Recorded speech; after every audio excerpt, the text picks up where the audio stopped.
Bien, buenas tardes a todos. Vamos a continuar viendo la parte de PHP, trabajando con la sección de login. En la última clase, se recuerdan, estuvimos trabajando en el proceso de configuración de el login controller, que es este elemento que tenemos acá, donde por el momento le colocamos que nos devolviera un mensaje que dijera usuario correcto, en formato JSON. Cuando ponemos esta opción de JSON encode, lo que hace es convertir un vector, en este caso, y transformarlo a formato JSON. Y ya lo podemos manipular desde el otro lado bajo ese formato. ¿Cómo sabemos que lo estamos recibiendo en formato JSON? Si nos vamos a la parte del navegador, se van a dar cuenta que si activamos la consola y nos venimos a la sección de network, y aquí le digitamos el usuario y le digitamos la contraseña y le damos iniciar sesión, en la parte de abajo hace una llamada al archivo validar, y en la parte del preview van a notar que aquí ya devuelve el formato que acabamos de determinar, que en ese caso es SUSE, true, y un message que dice usuario correcta. Eso significa de que de hecho el proceso se está ejecutando de manera correcta.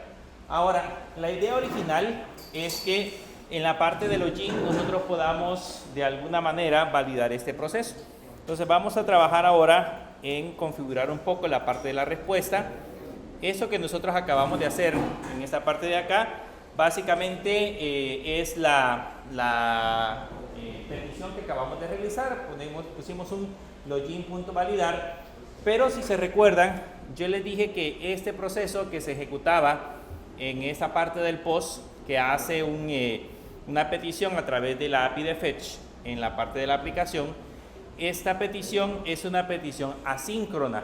Por lo tanto, ya vimos algunos ejemplos en la clase pasada donde logramos observar que si por ejemplo yo pongo un hola o un console hello y este imprime por ejemplo un hola, el hola sucede antes de que dé la respuesta en el lado del servidor. Por eso se le llaman funciones asíncronas. Entonces, esto es lo que hace es que la ejecución del código, la respuesta que vamos a recibir del lado del servidor, la vamos a recibir posteriormente, dependiendo de la velocidad con la que nos responde el servidor. El servidor puede responder en segundos, como puede tardarse 1 minuto, 2 minutos o lo que sea para devolvernos la respuesta. Entonces, cuando nosotros recibamos esa respuesta, tenemos que decirle a JavaScript qué es lo que queremos hacer con esa respuesta. Y eso se configura a través de la palabra dem. Ustedes le colocan la palabra dem en esa parte de acá, y lo que le van a decir es que cuando recibamos una respuesta en este dem, le vamos a especificar qué va a hacer con esa respuesta. Si en el caso, en esa respuesta sucede algún error, pues después del dem le agregamos la palabra catch, que sería como un try catch, y ahí le vamos a decir qué es lo que vamos a hacer cuando recibamos un error.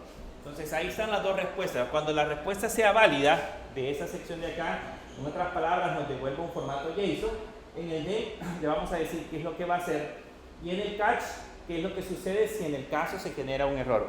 Ahora, dentro de ese dem y dentro de ese catch debemos de colocar una función. O sea, ahí debemos de especificar una función que indique el proceso que se va a realizar. Entonces, para no confundirnos, lo que yo hago es de que, por ejemplo, pongo el dem y el catch para saber que ahí voy a recibir en ese caso esas respuestas, y luego dentro del paréntesis colocamos el cursor y le damos enter. Aquí dejamos una línea en blanco, y luego en el catch también le doy enter y ahí ya dejo la línea en blanco. Entonces aquí adentro, en este espacio, yo voy a colocar la función que se va a encargar en este caso de ejecutar la aplicación. ¿Se recuerda que el ciclo pasado estuvimos hablando de las funciones de tipo flecha? ¿Sí? Las funciones de tipo flecha son aquellas que colocamos entre paréntesis un argumento, luego colocamos el igual mayor y la definición de la función. Es una manera abreviada de crear funciones dentro de Java. O sea, nosotros aquí podríamos escribir la palabra reservada function y empezar a especificar la definición de la función. Pero para ahorrarnos eso, en JavaScript yo puedo colocar, por ejemplo, un parámetro que se llame data, y luego colocarle el signo de igual mayor, y luego abrir llaves, y dentro de esas llaves yo ya puedo colocar el código que se va a ejecutar dentro de la función. Entonces aquí adentro le vamos a dar Enter y ahí vamos a empezar a escribir el código. ¿Qué es lo que contiene data? Data lo que contiene es el resultado que vamos a obtener del lado del servidor. O sea, en ese caso, el archivo JSON o el formato JSON que estamos recibiendo del lado del servidor. Entonces lo que voy a hacer acá es imprimirlo. Le voy a poner un console.log solamente para poder ver qué es lo que recibimos en data. Y ahí ya lo tenemos listo. Y luego en el catch, ahí de igual manera, para capturar el error, yo debo de especificar una función que me permita determinar el error que se va a generar. Si en el caso, por ejemplo, el servidor no responde, si el servidor por alguna razón devuelve una respuesta inválida, si no devuelve un formato JSON, cualquier cosa podría pasar. Entonces el catch se va a encargar de capturar el error en esa petición. Y lo mismo, colocamos una función de tipo flecha, donde tenemos un parámetro que se llama error, que es el que describe en ese caso el error, y después colocamos llaves para indicar qué es lo que voy a hacer con ese error. Por el momento lo voy a mandar a la consola, entonces le voy a poner console.error, en lugar de ponerle low, le voy a poner error, para que en la consola aparezca de color rojo, para indicar o diferenciar los mensajes que nosotros mandamos normales con los errores. Y aquí le voy a colocar error en petición de validar login, por ejemplo. Y le vamos a concatenar a la par el error que se generó.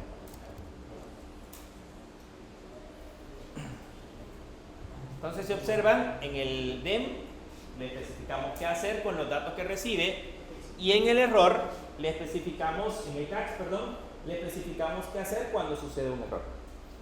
Yo le puedo colocar en ese catch, le puedo colocar cualquier cosa, le puedo poner un mensaje para que en la pantalla le aparezca al usuario una ventanita que diga se produjo un error al momento de hacer la petición, cualquier cosa, para informar al usuario lo que sucedió.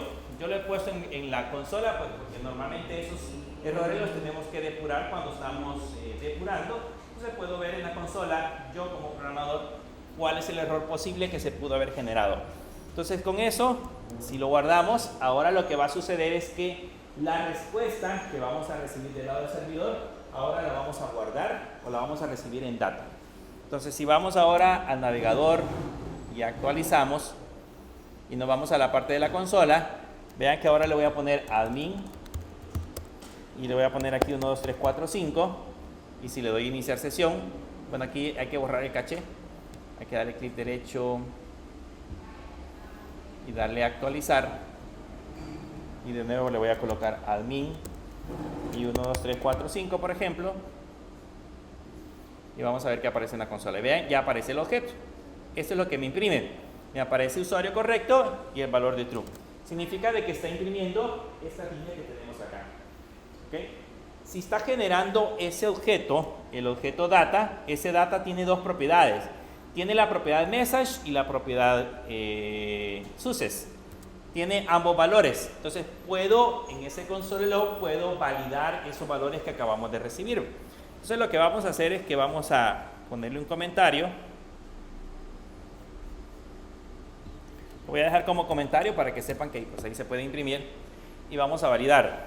Le voy a decir que si la respuesta que viene del servidor en la propiedad que se llama success, si es verdadero, o sea, si en ese caso la propiedad success trae el valor de verdadero, entonces significa que el usuario es correcto. Entonces voy a poner por el momento un alert y le voy a poner data.message. Si es verdadero, entonces que me muestre en pantalla un mensaje que diga que la respuesta es correcta. En caso contrario,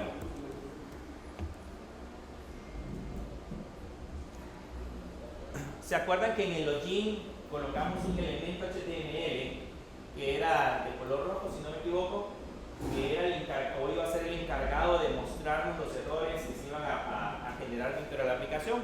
En lugar de poner una ventana o en lugar de poner un alert, íbamos a colocar ese cuadro, o íbamos a mostrar ese cuadro con el mensaje de error que se generaba del otro lado.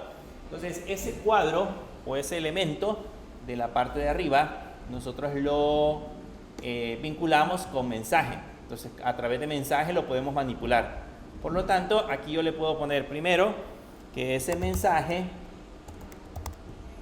punto tiene una propiedad que se llama inner HTML, va a ser igual a data.msg, que es lo que trae en ese caso del lado del servidor. Entonces, si el servidor me devuelve, en el mensaje me devuelve usuario incorrecto, me debería demostrar en esa pantalla mensaje incorrecto. Pero esa ventana se encuentra invisible, o sea, no está visible. Tengo que hacerla visible. Entonces le ponemos mensaje punto, y ese tiene una propiedad que se llama classlist, y esa propiedad, se recuerdan que lo vimos la semana pasada, que si yo le pongo remove, puedo decirle que remueva la clase que se llama denote, que es la clase que lo hace visible.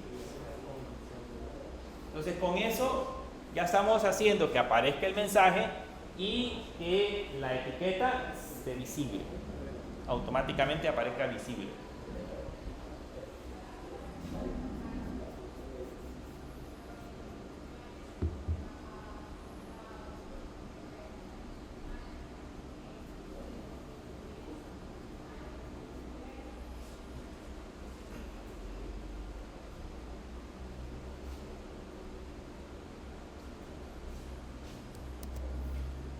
Con eso ya podríamos probar si el código funciona.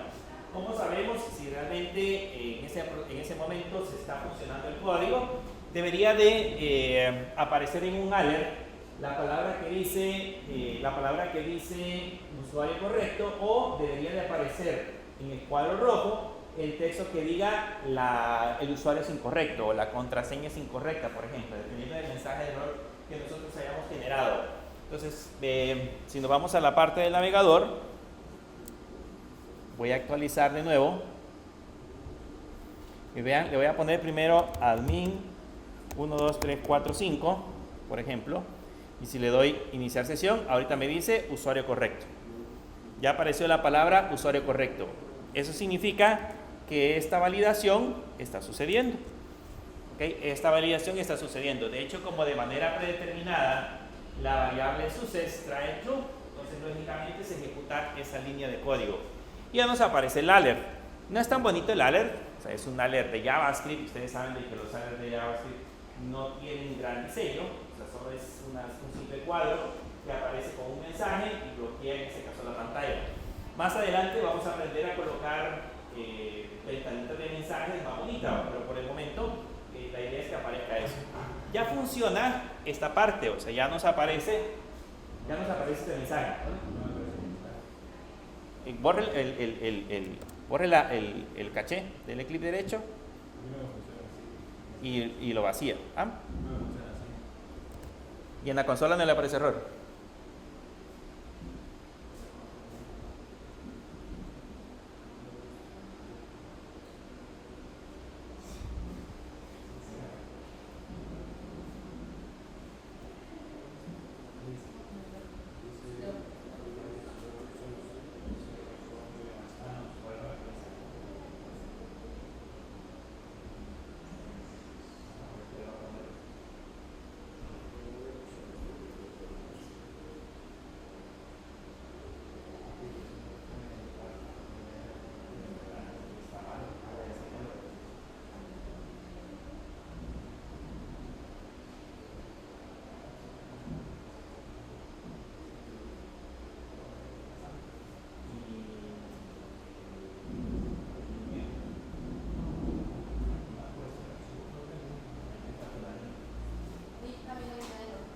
Ahorita me hace falta esta línea.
Ese reto me falta.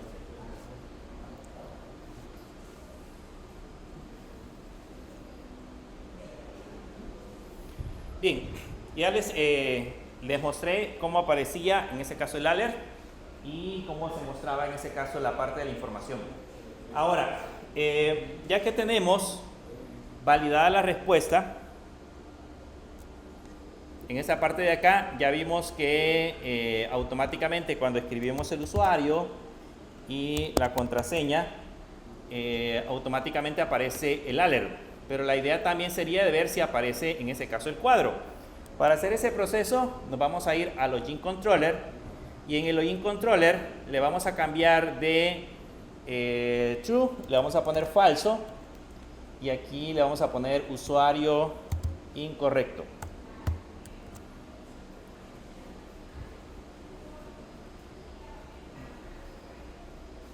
Le ponemos usuario incorrecto.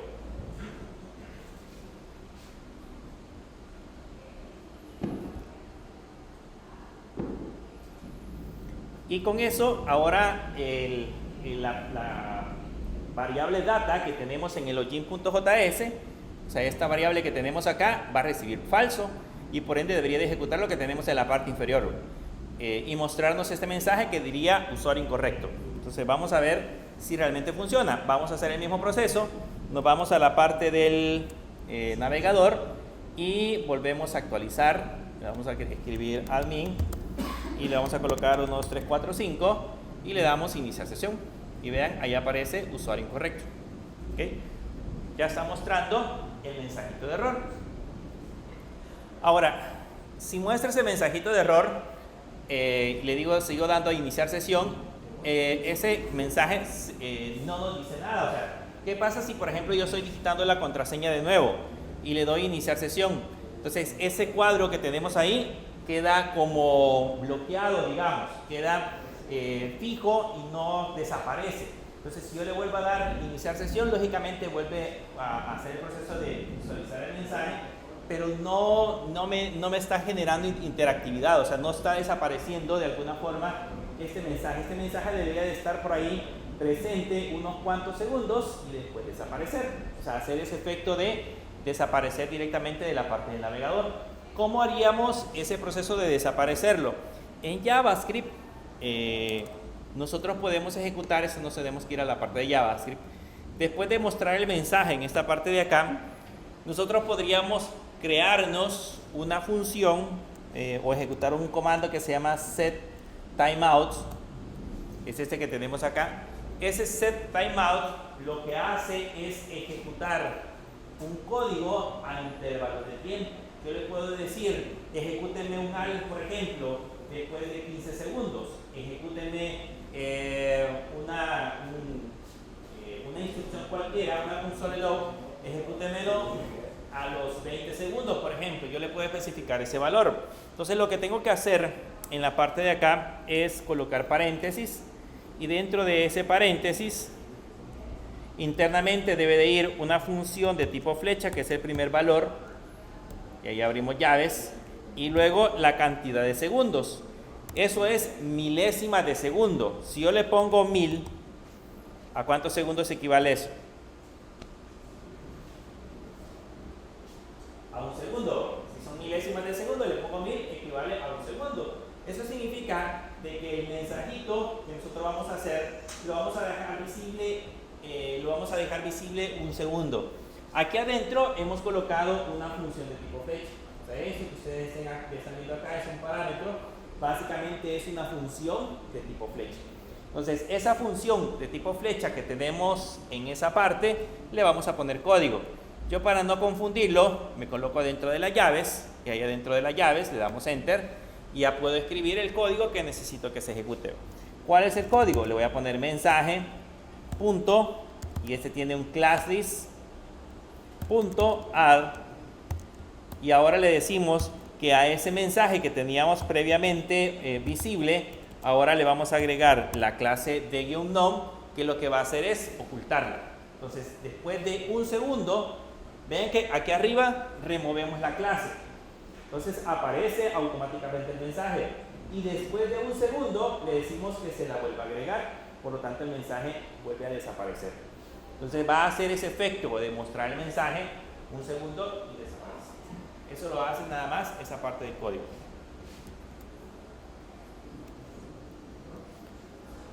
Con eso vamos a comprobar si realmente funciona.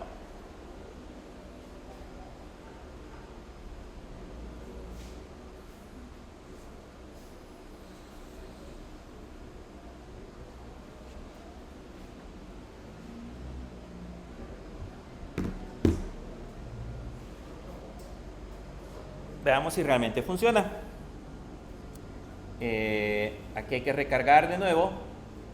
Le vamos a escribir el usuario, que sería admin, la contraseña 12345, y me va a aparecer usuario incorrecto. Eso debería esperar un segundo y desaparece. ¿Ve? Le doy otra vez, aparece usuario incorrecto y desaparece.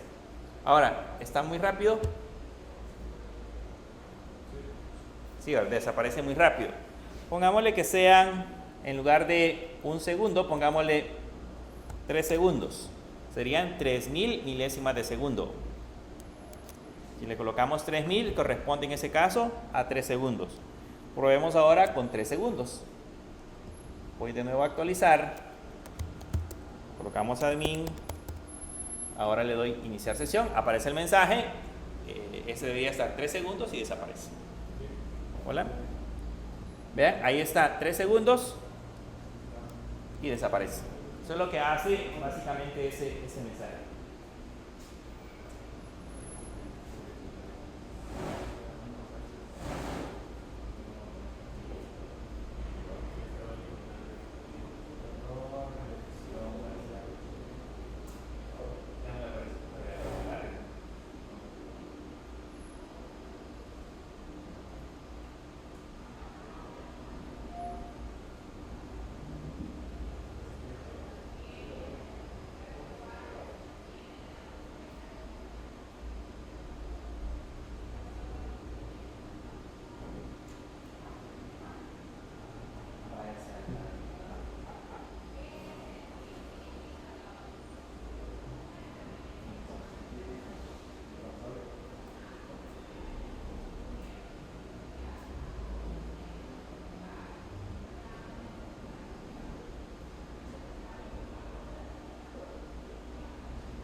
Bien, con eso ya tenemos listo el login.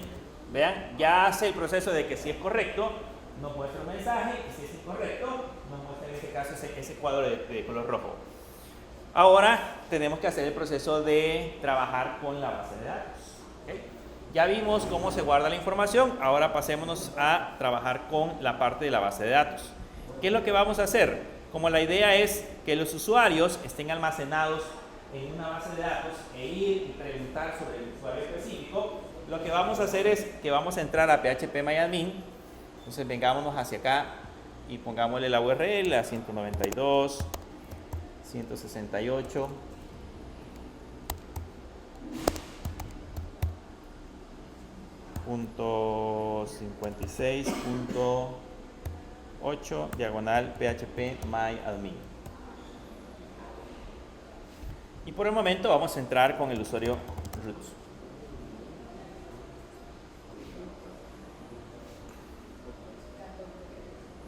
La contraseña es católica, para que no se le olvide. Ahora, si le pusieron otra, pues ya no me acuerdo.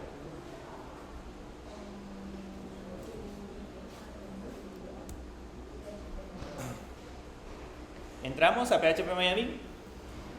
Bien.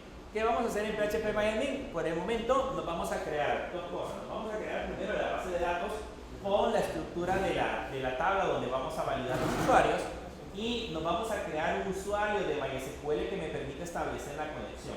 Vamos a empezar a trabajar con la conexión a la base de datos. Y ustedes saben que para conectarme a la base de datos pues necesito primero crear la estructura de la base de datos en MySQL y posteriormente también crear un usuario que me permita tener acceso a esa base de datos. Entonces acá en phpMyAdmin le vamos a dar clic al botoncito que dice nueva y a la base de datos le vamos a poner Bookstore. Déjenme ver si puedo hacer el zoom ahí. Le vamos a poner Bookstore. Ese va a ser el nombre de la base de datos.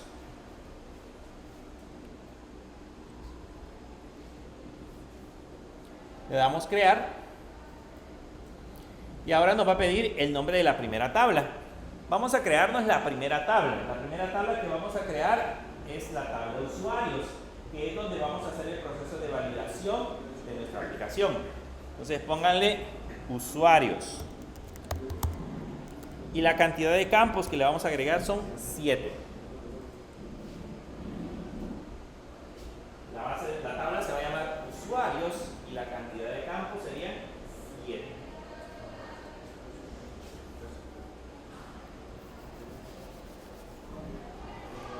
La tabla se llama usuarios y la base de datos y la cantidad de campos 7. Y vamos a empezar a crearnos, en este caso, la primera tabla. El primer campo le vamos a poner ID-user. Fíjense bien que esté de tipo entero,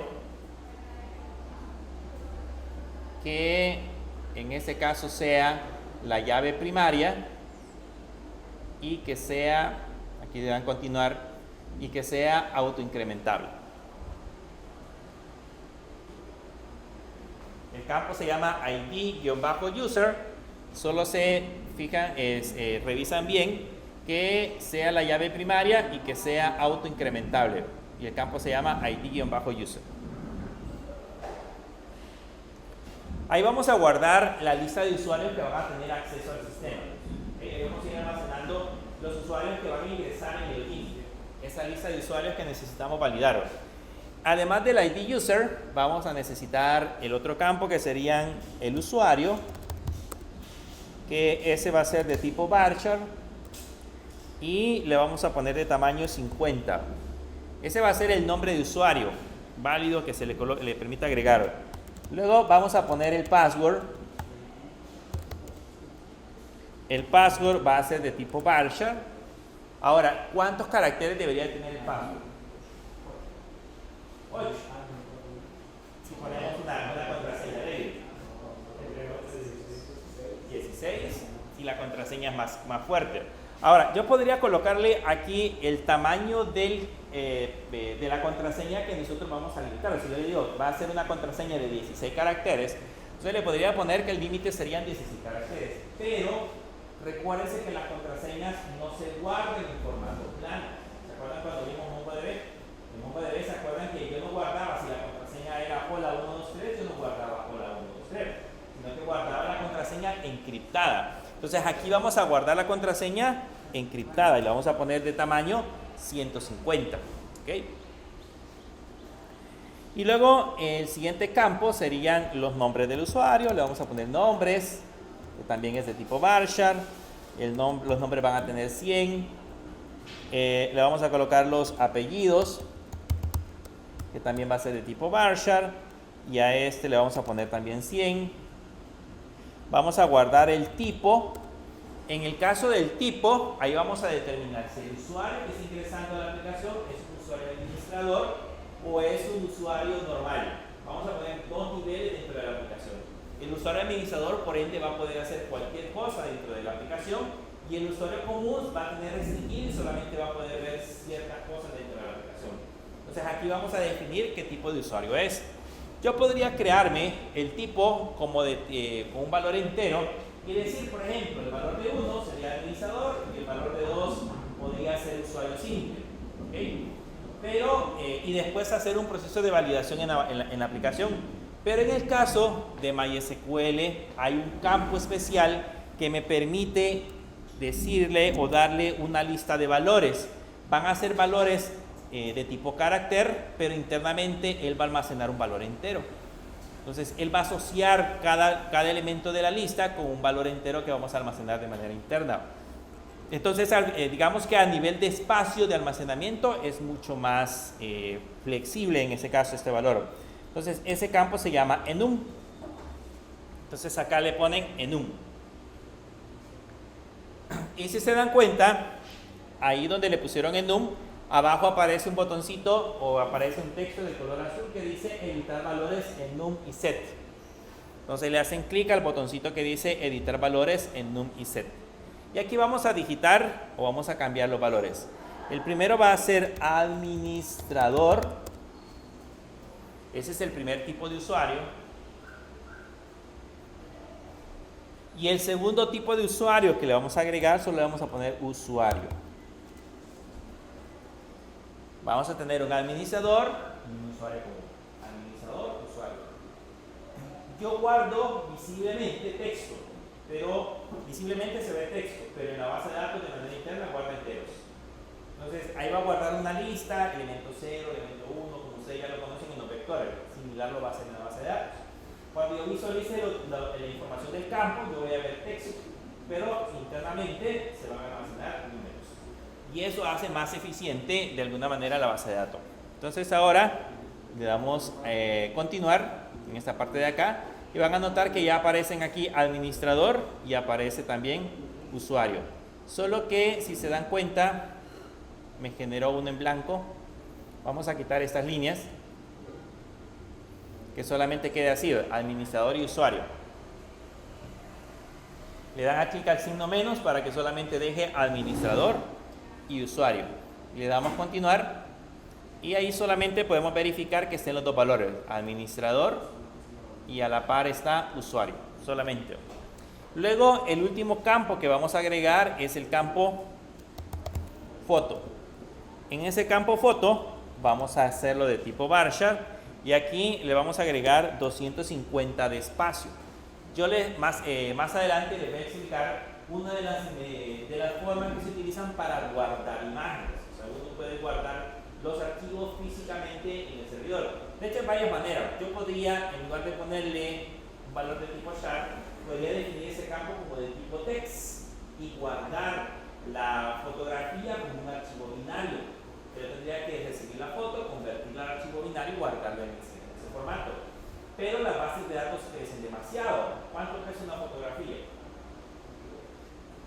Dependiendo del teléfono con el que la vayan a tomar, puede pesar 2, 3, 4, 5, 10 megas, no sé cuánto puede llegar a pesar. Entonces, si yo guardo toda esa información en la base de datos, mi base de datos va a empezar a crecer. Entonces, lo que se hace es que mejor se guarda en archivos independientes. Y esos archivos se guardan en una unidad de disco del servidor. También hoy se pueden almacenar en la nube. Puedo utilizar servicios como OneDrive, servicios como Google Drive u otros servicios que se encuentran en la nube para poder almacenar mis fotografías. ¿Okay? En el caso de Amazon, por ejemplo, hay un servicio que se llama S3, que es un servicio de almacenamiento, que es como que ustedes tengan un disco virtual ilimitado y pueden ir guardando ahí las fotografías si ustedes quieren. ¿Okay? Pero eso ya es utilizando esos métodos. Nosotros vamos a aprender a utilizar, en este caso, la forma de guardarlo en el mismo servidor. Ya que tenemos generado los campos, nos vamos hasta la parte inferior y le damos guardar. Y ahí tenemos nuestra primera tabla. Más adelante vamos a seguir creando más tablas. Ahorita solamente tenemos la tabla usuarios. Acuérdense que vamos a trabajar con diferentes tablas, vamos a guardar libros, autores, entre otras cosas, entonces vamos a necesitar agregar más tablas, pero por el momento solo vamos a tener la tabla usuarios. De ahí nos venimos ahora a agregar un primer usuario, que es el que vamos a autenticar. Entonces se vienen a la opción insertar, y en la opción insertar, el primer usuario que vamos a insertar va a ser el usuario admin. Entonces le escriben admin. ¿Perdón? En insertar. Le dan a insertar y el primer usuario se va a llamar admin. La contraseña, por el momento, le voy a escribir nuestra contraseña maestra, que es católica. Esa es nuestra contraseña maestra. Y los nombres, pues abajo ya le puedo colocar cualquier nombre. Le voy a poner, digamos, es Ramón y los apellidos Juárez, por ejemplo. Y a él le vamos a decir que es administrador y la fotografía la vamos a dejar en blanco.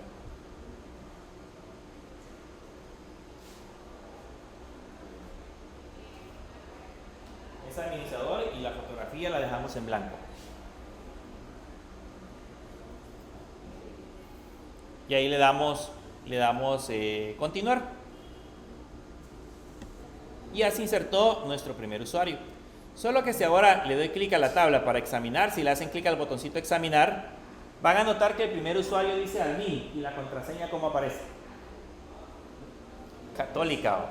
O sea que si alguien, ignoremos por el momento de que nos llegaron a la base de datos, digamos que nuestra aplicación está bien protegida y un hacker no puede llegar a la base de datos. Pero digamos que un día, pues estábamos en la oficina y teníamos el listado de usuarios así en la base de datos. Y se nos dio en ese momento que pues, nos tocó que ir al baño y nos levantamos de la oficina. Alguien llegó a mi oficina y lo ve en el monitor. Le puede tomar una foto al monitor y ¿qué va a pasar con las contraseñas? Aparecen en formato de texto plano. Por lo tanto, esa contraseña puede irse después y empezar a probar en el sistema y empezar a hacer cosas de las cuales no está autorizado. Entonces, por eso es importante, en alguna medida, que las contraseñas estén encriptadas. ¿Cómo hacemos para encriptarlas? A este registro que tenemos acá, denle en editar. Y aquí en la parte donde dice password, en ese cuadro, en este botón que se encuentra acá, están una serie de funciones de MySQL. ¿Okay? Hay una serie de funciones de MySQL. Vamos a buscar la más simple. Les voy a enseñar la más simple. Pónganle esta que se llama MD5. Así, MD5. Esa fue una de las más populares y de los métodos de encriptación que se utilizaron hace muchísimos años. Actualmente ya casi no se usa porque pues es una de, como les mencionaba, es una de las más simples de poder adivinar, así que por eso casi no se usa, ¿no? Bien.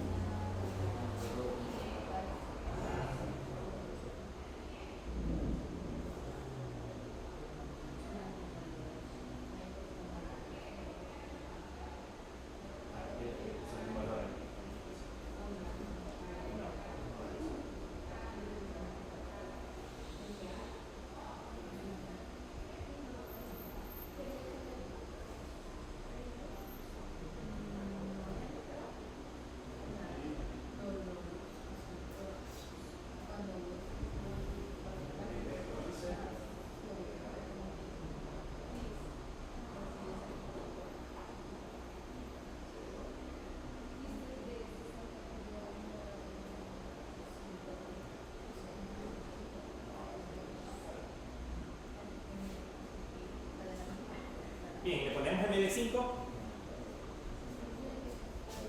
y le vamos a dar guardar. Solo le escribimos MD5 y le damos continuar, perdón. ¿Y cómo aparece ahora la contraseña?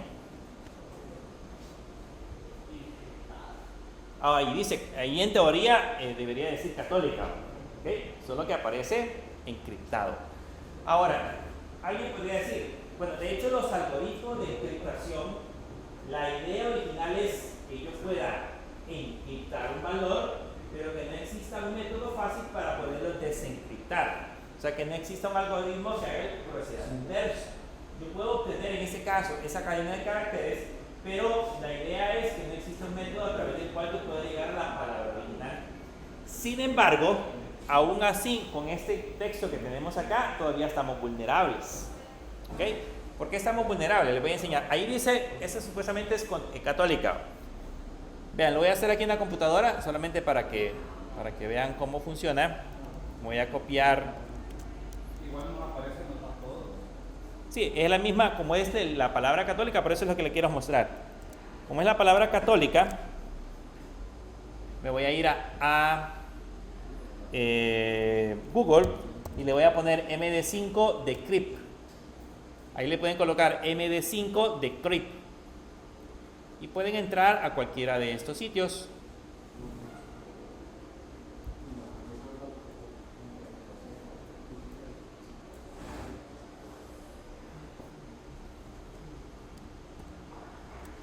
por ejemplo, aquí puedo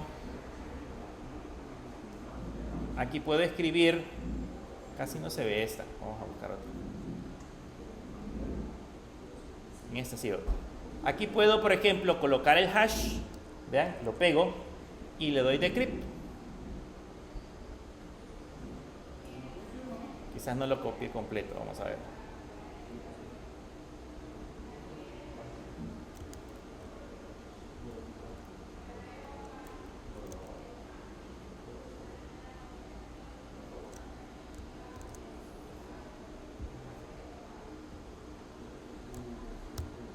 Sí, le damos decrypt.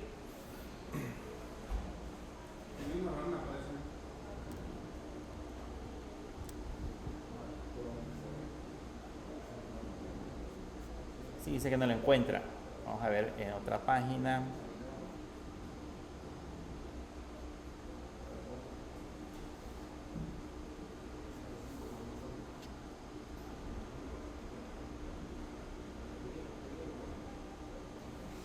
Aquí debe ser MD5.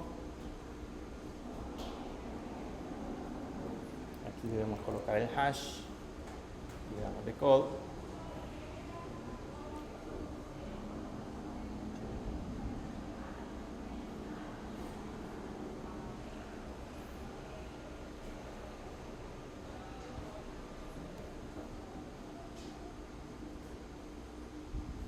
Dice que se tarda mucho tiempo. Bien, la idea es que en esta parte de acá, si ustedes pegan el hash, lo que hace internamente es comparar ese hash. Si ustedes se fijan, esta cadena de caracteres que tenemos acá, todos es igual, para todos tiene la misma cadena de caracteres. Entonces lo que está sucediendo es que al momento que trata de encriptarlo,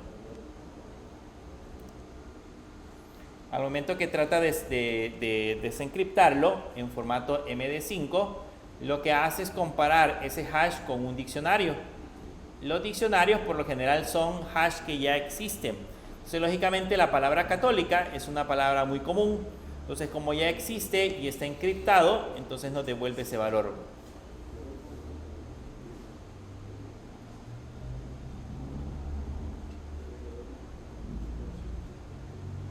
Se lo voy a mostrar después, cuando ya funcione, que aparecer el sitio por el internet está lento. Pero la idea de esto es de que ese MD5 es el más común que nosotros podemos encontrar. Actualmente se utilizan métodos de encriptación mucho más eficientes. Entonces lo que vamos a hacer acá es que vamos a cambiar este hash que tenemos aquí, que decía MD5, y vamos a utilizar uno que se llama SHA-1, este. Y lógicamente aquí le vamos a poner,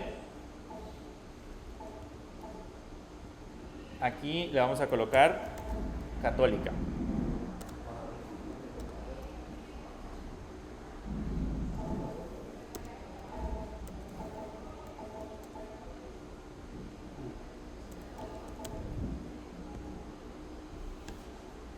Permitan.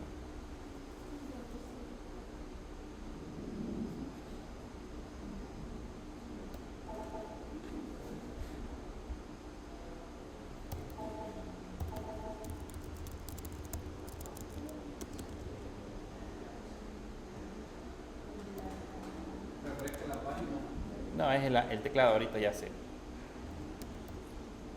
Bien, le ponemos SHA-1 y aquí tendríamos que colocarle católica. Bien, ahora que ya tenemos escrito católica con SHA-1 y le damos de nuevo a continuar, van a notar que la cadena de caracteres es muchísimo más grande. Entonces, el método de encriptación es más moderno. Hay un montón de métodos de encriptación. Hay un SHA-2, por ejemplo, que todavía tiene un algoritmo mucho más complejo. En teoría, yo podría desencriptar una contraseña como esa, pero pues el servidor podría tardarse muchísimo tiempo para hacer el proceso de desencriptación. Si lo encuentra de esa manera, de alguna forma es bien difícil poderlo desencriptar. Ahora, no siempre, lo que siempre es importante decirle a los usuarios es que utilice contraseñas muchísimo más complejas, como por ejemplo contraseñas que lleven espacios. Contraseñas que lleven espacios pues, o frases que son fáciles de recordar son más difíciles de poder decodificar. ¿Ok? Entonces, de alguna forma esa es la manera en la cual nosotros podríamos empezar a trabajar. Bien. Y que me mete a toda la página, Le- la que está utilizando, solo que esta respuesta me dio. ¿Qué le dice? No me dice la palabra 14. Sí, hay que probar la otra. Es que en teoría sí funciona.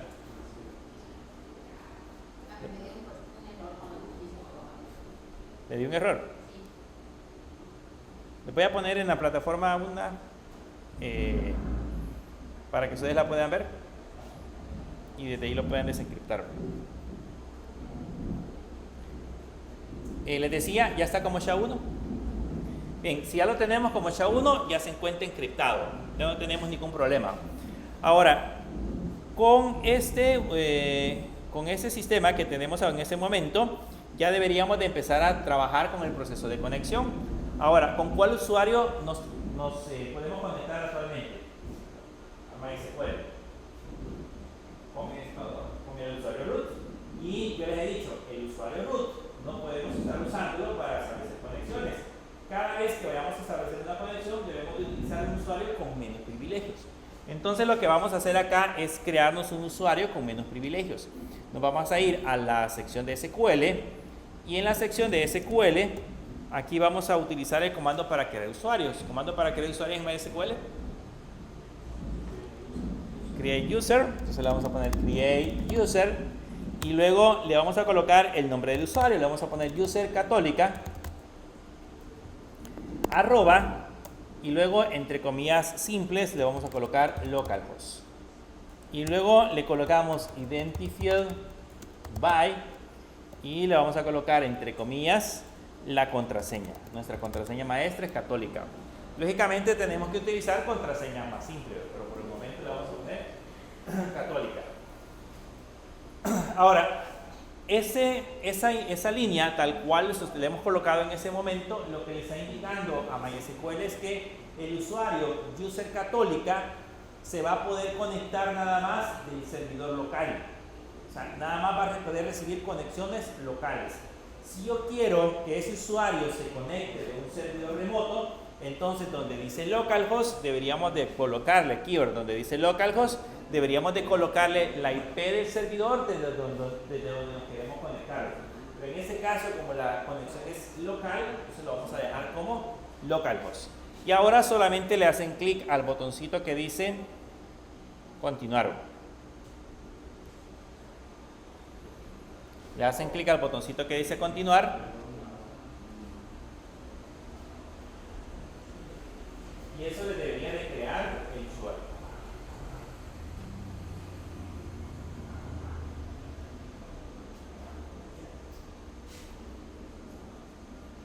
¿Se los creó?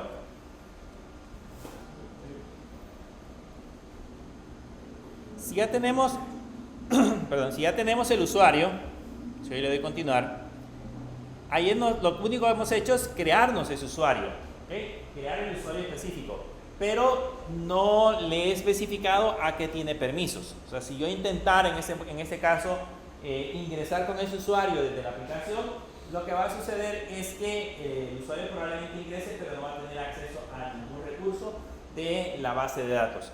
Entonces, ¿qué tenemos que hacer? Ahora le tenemos que decir los permisos que le vamos a conceder. Entonces entramos a esta parte de acá y para eso utilizamos el comando que se llama grant. El comando grant le permite indicar qué tipo de permisos le vamos a agregar. Si yo, por ejemplo, para este usuario quisiera que tuviera permisos de selección, le puedo poner select, insert, y eso significa que el usuario al que yo le voy a otorgar permisos solamente podría seleccionar e insertar. Si quisiera, por ejemplo, permisos de actualizar, tendría que ponerle select, insert, update, y tendría permiso de seleccionar, insertar y actualizar.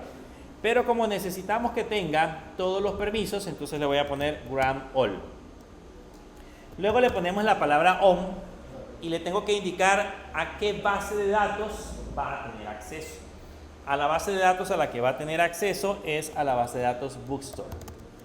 Y luego, ¿a qué tabla le voy a dar permisos? En este caso, si le pongo asterisco, le estoy diciendo que le voy a dar permisos a todas las tablas de la base de datos que se llama Bookstore. Luego, después de eso, le decimos para qué usuario son estos permisos. Es para el usuario user católica @localhost. Entonces con eso ya otorgamos los permisos. Con la instrucción anterior creamos el usuario. Con esa instrucción le decimos a qué tiene acceso. Entonces ahora ya con esas líneas, ahora sí ya debería funcionar. Ustedes le dan continuar, ya debería estar creado el usuario con los permisos respectivos. Nos vamos a la parte inferior, le damos continuar y ya ejecutó esa línea. Run all on bookstore to user católica @localhost. ¿Okay? ¿Ya?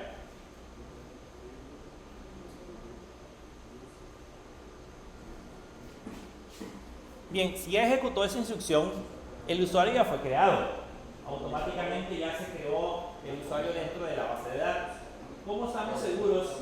¿Cómo sabemos que el usuario se creó?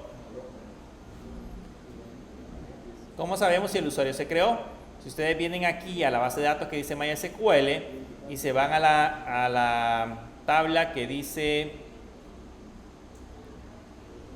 users y le hacen clic, van a notar que hacia aquí revisan, aquí hay un usuario que se llama user catholic.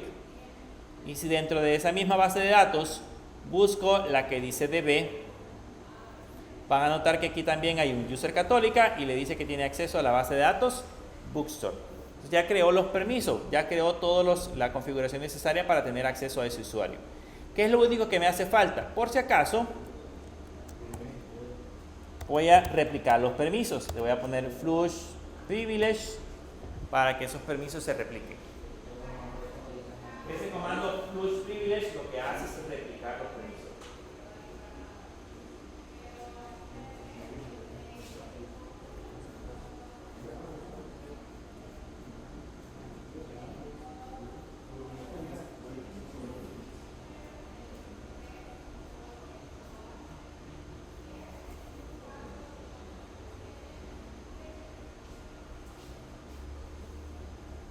Entonces si abajo le damos continuar, ya automáticamente se replicaron esos permisos. ¿Cómo sé que funciona? Le pueden dar aquí a la puertecita, a este botoncito que es cerrar sesión. Si le hacen clic, ahora aquí en lugar de colocarle root, le colocan user católica y la contraseña católica. Y si le dan enter y funciona, es porque el usuario fue creado correctamente. Ya debería de aparecer la base de datos. La base de datos se llama bookstore y la tabla se llama usuarios. Ya tengo acceso a la base de datos como tal. ¿Okay? Entonces significa que creamos el usuario correctamente y ya podemos empezar a trabajar. Ahora, el chiste no es utilizarlo desde PHPMyAdmin. El chiste es utilizarlo en código. Entonces nos vamos a ir ahora a la parte del código y nos vamos a empezar a crear toda la parte de la conexión. ¿Se recuerdan que en la parte del código yo les dije que la aplicación la íbamos a dividir en la parte de del controlador, el modelo y las vistas? ¿Qué es lo que vamos a colocar en el modelo? En el modelo vamos a colocar las conexiones a las bases de datos, ¿okay? O todas las instrucciones que tengan que ver con el modelado de las bases de datos. Entonces nos vamos a entrar a models y vamos a crear un nuevo archivo y a ese nuevo archivo le vamos a poner dbclass.php db.class.php. El archivo se va a llamar db.class.php.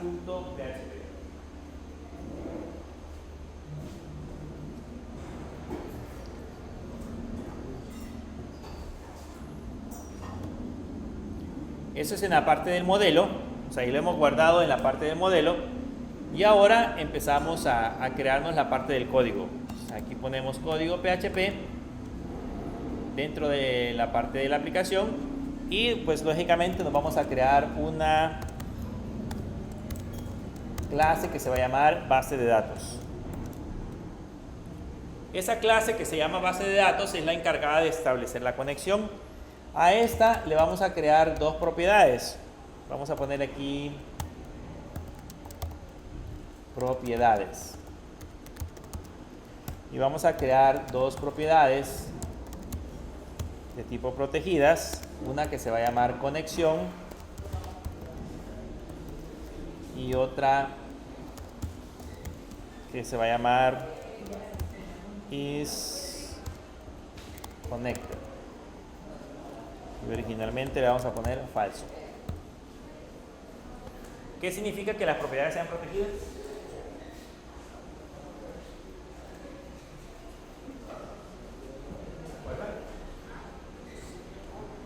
Propiedades protegidas.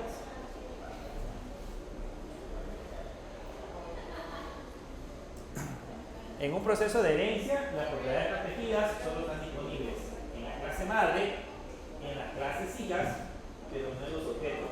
Los objetos que se crean a partir de esa clase ya no tienen acceso a esas propiedades. Por eso se llama protegida.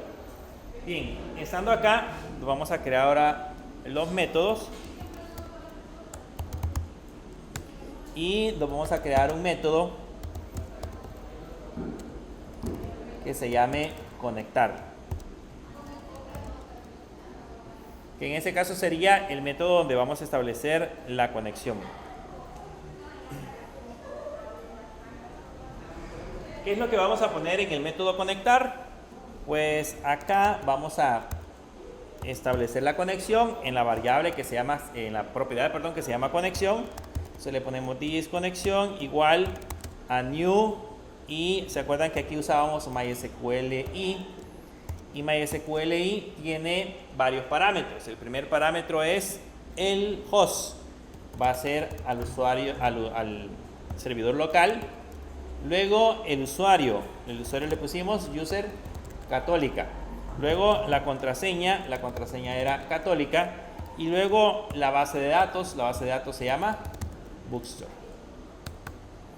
Entonces con eso le estoy diciendo, conéctese a un servidor local, un servidor MySQL local, con el usuario user católica, la contraseña católica, y la base de datos con la cual vamos a trabajar sería en ese caso Bookstore. ¿Qué sucede si por alguna razón eso genera algún error? Hay que controlarlo. Entonces vamos a poner que si en ese caso la conexión que acabamos de establecer tiene un error. Esta tiene una propiedad que se llama connect error número. Esa determina en ese caso si nosotros tenemos algún tipo de error. Estamos diciendo si la conexión tiene algún error, entonces vamos a mostrar el error. Vamos a decirle echo y le vamos a poner entre comillas error de conexión, 2 puntos.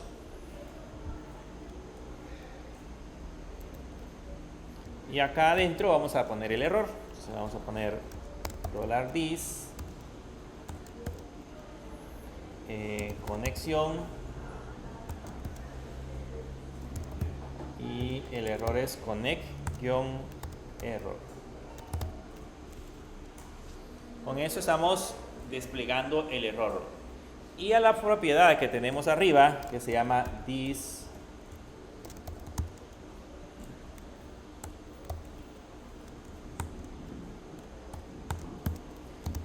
is connected,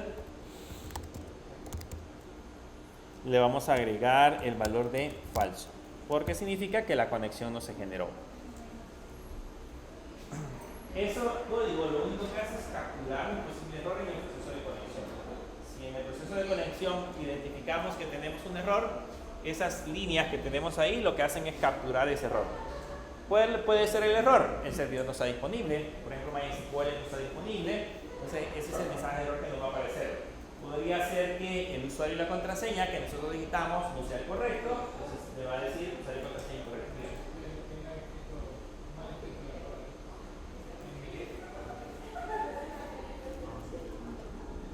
Aquí, así se escribe. Lo que pasa es de que esa propiedad almacena el número de error, por eso se llama ERRNO, que genera en ese caso el número de error.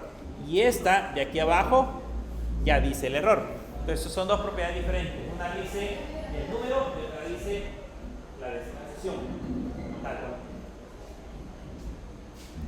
Ahora aquí abajo le ponemos el caso contrario. En caso contrario significa que la conexión se realizó de manera correcta. Entonces le vamos a poner un this is connected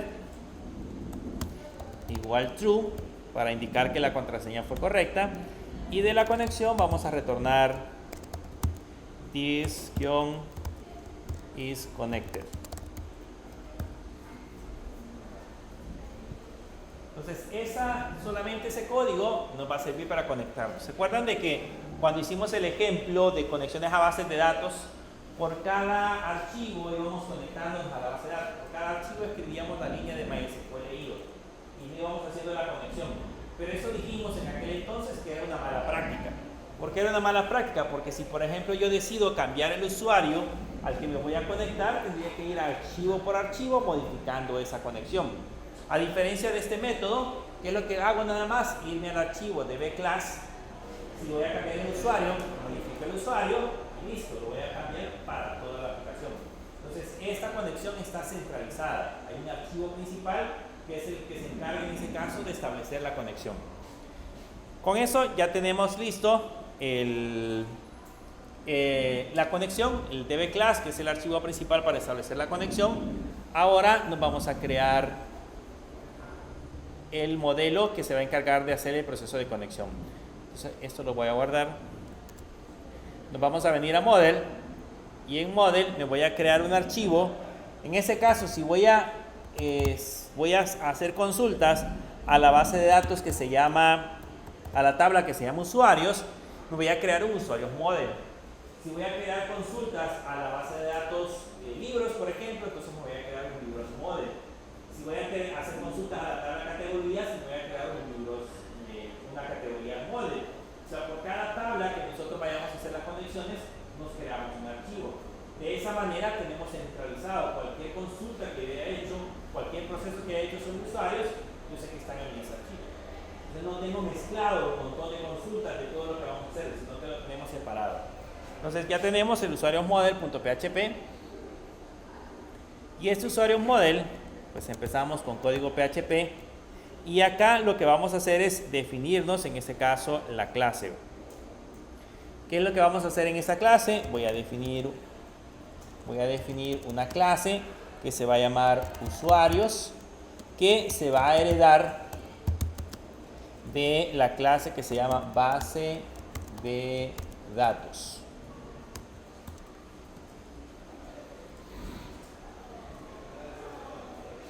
Básicamente estamos creando ahora la clase usuarios, y la clase usuarios se hereda de la clase que se llama base de datos. Si se recuerdan, esa ya tiene centralizado la parte de la conexión.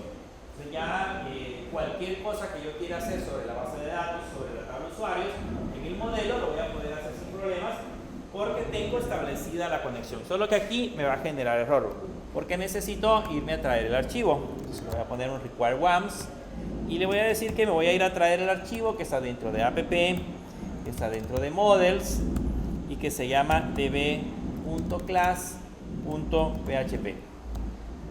que es el archivo que acabamos de crear, ¿no?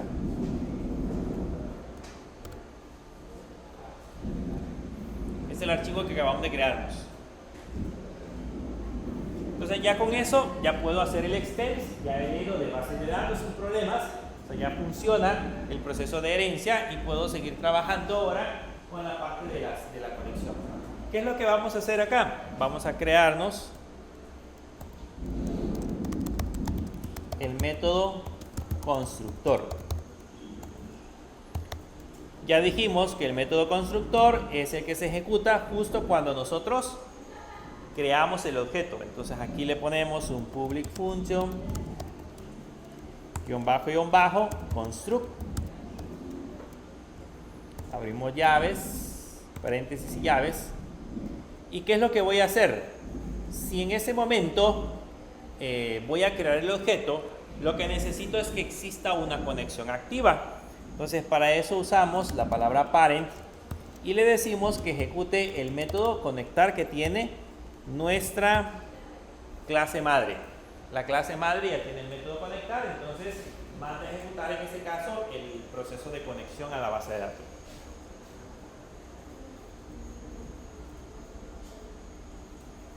Y listo, con eso ya tenemos creada la conexión. Ahora a esta clase le vamos a ir agregando los diferentes métodos. Si yo, por ejemplo, necesito obtener un listado de usuarios, voy a crear un método para el listado de usuarios. Si necesito insertar un nuevo usuario, voy a crear un método para insertar un usuario. Si necesito actualizar lo mismo o si necesito borrar. Aquí voy a ir creando todas las instrucciones SQL que se van a encargar de ejecutar en ese caso ese proceso. Entonces nos vamos a crear por el momento una función, le vamos a poner un public function que se va a llamar validar login. Y para validar el login necesitamos el usuario y necesitamos el password. Para validar que el usuario sea correcto, necesitamos el usuario y necesitamos el password.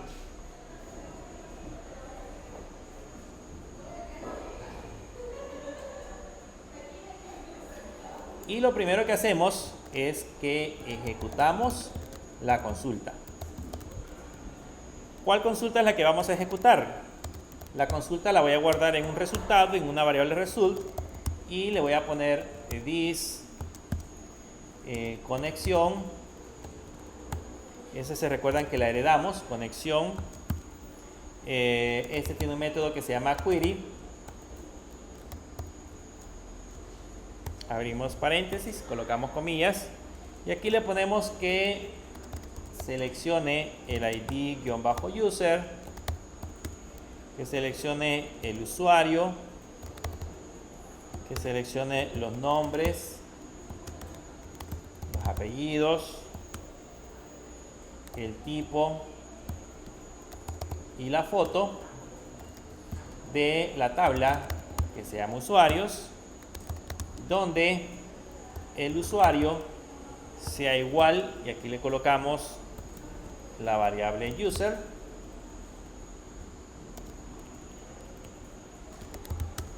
y el password sea igual, y aquí le colocamos $password, así sería.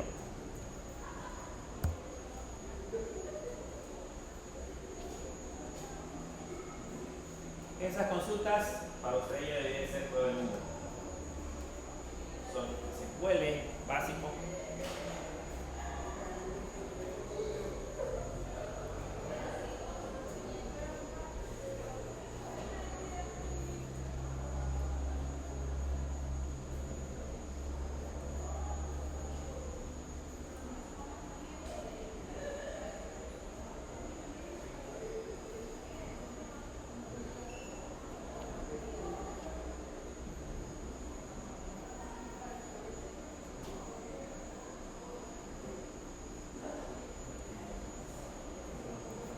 Ahora, ¿funcionaría así la consulta?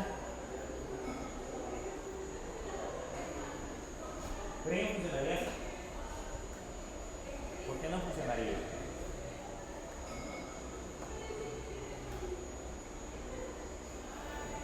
Veamos, yo podría ejecutarla y esto podría estarlo ejecutando muchas veces y estar colocando la contraseña correcta y probablemente siempre me diga que el usuario es incorrecto. ¿Por qué? El usuario no hay problema. Si yo escribo admin, aquí va a decir si el usuario va a ser igual a admin. Pero, en el caso del password, ¿cómo se encuentra el password? No se encuentra en formato de texto plano, se encuentra encriptado. Entonces aquí estoy comparando el password encriptado con el password cualquiera. Si yo puse hola, estoy comparando el encriptado con hola. Y nunca va a ser igual. Entonces, ¿qué tengo que hacer? Tengo que encriptar la contraseña. ¿Okay? Esa contraseña que nosotros tenemos ahí, porque como no hay manera de desencriptar la que tenemos guardada, entonces tengo que encriptar la contraseña que estoy comparando. Como ya se dieron cuenta que los hashes siempre son los mismos, no me da problema. Entonces lo que vamos a hacer acá es colocarle la función que se llama SHA-1, abrimos paréntesis y cerramos paréntesis. Y ahora sí, encriptamos la contraseña, que es el password que estamos viendo acá, lo encriptamos y lo comparamos. Y ahí ya estamos comparando contraseñas encriptadas. Es diferente.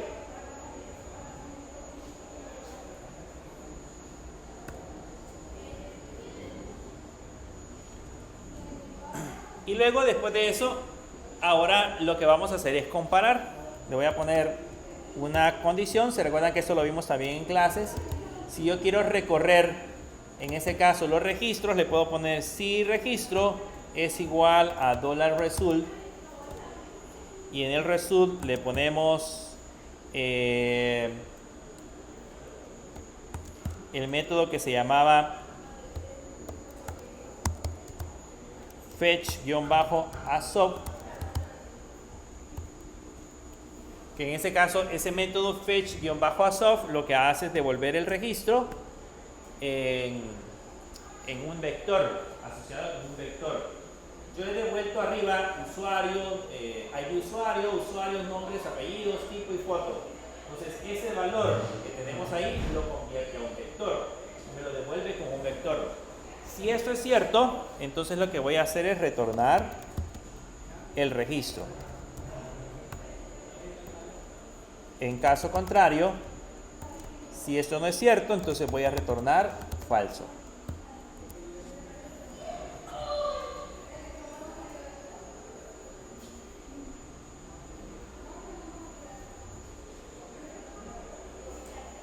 En caso contrario, retornamos falso.